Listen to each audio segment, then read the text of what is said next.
Este te ayuda a dormir y este te manda al baño. Si no sabes cuál es cuál, estás tirando el dinero. El magnesio puede ayudarte a dormir mejor, reducir calambres y sentirte más relajado. O puede no hacer nada. O incluso sentarte fatal. Y eso lo veo muchísimo. Sobre todo en mujeres a partir de los 50, que toman magnesio pensando que es un suplemento seguro y no entienden por qué o no les ayuda o las manda directamente al baño. Hoy te voy a explicar, como lo hago en la farmacia, qué magnesio tiene sentido, cuál no, y cómo tomarlo sin complicaciones ni liarla. Aviso rápido y claro. Si tienes enfermedad renal, estás en diálisis o tomas medicación delicada todos los días, cuidado. Y también ojo si tomas Eutirox o levotiroxina y lo mezclas con el magnesio. El medicamento de la tiroides no funcionará igual. Este vídeo es informativo y conviene comentarlo con tu médico o farmacéutico. Dicho esto, vamos a lo importante. El magnesio no es una moda, es uno de los minerales más importantes de tu cuerpo. Interviene en la energía de tus células, el movimiento de los músculos, el sistema nervioso y la regulación del estrés. De hecho, participa en más de 300 reacciones químicas. Y ahora algo muy importante que casi nadie explica bien. El 99% del magnesio está dentro de las células, no en la sangre. Y por eso pasa esto tan típico. Te haces una analítica, el magnesio sale normal, pero tus células pueden ir justitas. El déficit leve de magnesio muchas veces no da síntomas claros, pero con los años se traduce en más calambres, más cansancio, peor descanso y más sensibilidad al estrés. Y a partir de los 50, esto se nota más. En farmacia lo veo en muchas personas que viven con estrés continuo, duermen mal, tienen diabetes o resistencia a la insulina, toman diuréticos, toman protectores gástricos desde hace años o siguen una dieta muy procesada. Por eso se calcula que entre 6 y 7 de cada 10 personas tienen déficit de magnesio o están en riesgo de tenerlo sin saberlo. Y aquí viene un matiz importante. No todo el mundo necesita suplementar siempre, pero muchísima gente lo toma mal. Aquí es donde más errores veo.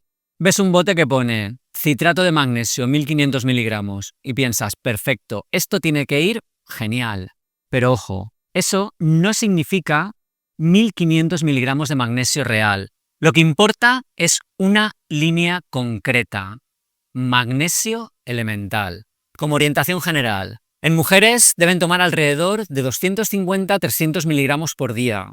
Y en los hombres alrededor de 350 a 400 miligramos. Si la etiqueta no deja claro cuánto magnesio elemental aporta cada dosis, ya empezamos mal. Y aquí ya cae mucha gente. Vamos a simplificar, porque no necesitas memorizar 6 nombres. No existe el mejor magnesio, existe el que encaje contigo. Bisglicinato o glicinato es de los más usados y mejor tolerados. Suele ir bien para el sueño, el estrés, los calambres nocturnos, da menos diarrea y suele ser una buena opción para empezar. Si no sabes cuál elegir, el bisglicinato suele ser el más prudente. Hablemos ahora del treonato de magnesio.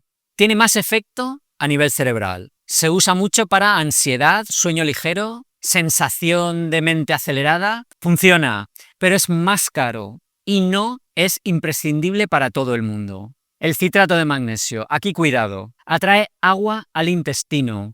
Puede ayudar en estreñimiento puntual, pero en personas con intestino sensible es una de las causas más frecuentes de diarrea. No es una mala opción, pero no es para todo el mundo. Hablemos ahora del óxido de magnesio. Es barato y se absorbe muy mal. Quédate con esta regla sencilla, que repito mucho porque funciona. Si buscas sueño o calambres, empieza por el bisglicinato. Si buscas intestino, citrato, pero con cuidado y a dosis bajas. Y si te lías, mejor no empieces por una dosis alta. Escenario 1. Calambres nocturnos. Antes de pensar en suplementos, pues hidratación, caminar, estiramientos suaves y revisar la medicación. Si aún así siguen, pues un bisglicinato suele ser bien tolerado. Y ojo, los calambres no siempre son por falta de magnesio. A veces es circulación debilidad muscular o cansancio acumulado. Escenario número 2. Sueño ligero o estrés. El magnesio no es una pastilla para dormir. Funciona mejor si hay rutina, menos pantallas por la noche, cenas ligeras y más tempranas, que es muy importante. En este caso, el magnesio es un apoyo, no la solución mágica. Empieza por dosis moderadas, por la tarde-noche, y observa cómo te sientes. Escenario número 3. Estreñimiento. Si tu problema es el estreñimiento, primero fibra, luego mucha agua y movimiento. Y solo como ayuda puntual, pues citrato de magnesio, ajustando la dosis. Pero no como laxante crónico. Esto casi nadie lo explica así de claro. En personas con riñón sano, el exceso de magnesio se elimina. En personas con riñón dañado, puede acumularse. Es importante separar el magnesio de algunos antibióticos y de la levotiroxina. Y si te da diarrea, no te está desintoxicando, te has pasado de dosis. O esa forma de magnesio no es para ti. El magnesio puede ser una gran ayuda o una pérdida de dinero. Todo depende de qué forma eliges, qué dosis tomas y para qué lo utilizas. No existe el magnesio perfecto. Existe el magnesio bien elegido. Si el vídeo te ha servido, compártelo, dale dedito hacia arriba y suscríbete. Y ahora dime en comentarios, ¿sueño, calambres, estrés o intestino? Y así sabré que te quedaste hasta el final y que apoyas mi contenido. Y aquí puedes ver un vídeo sobre los 7 errores más comunes con el ibuprofeno.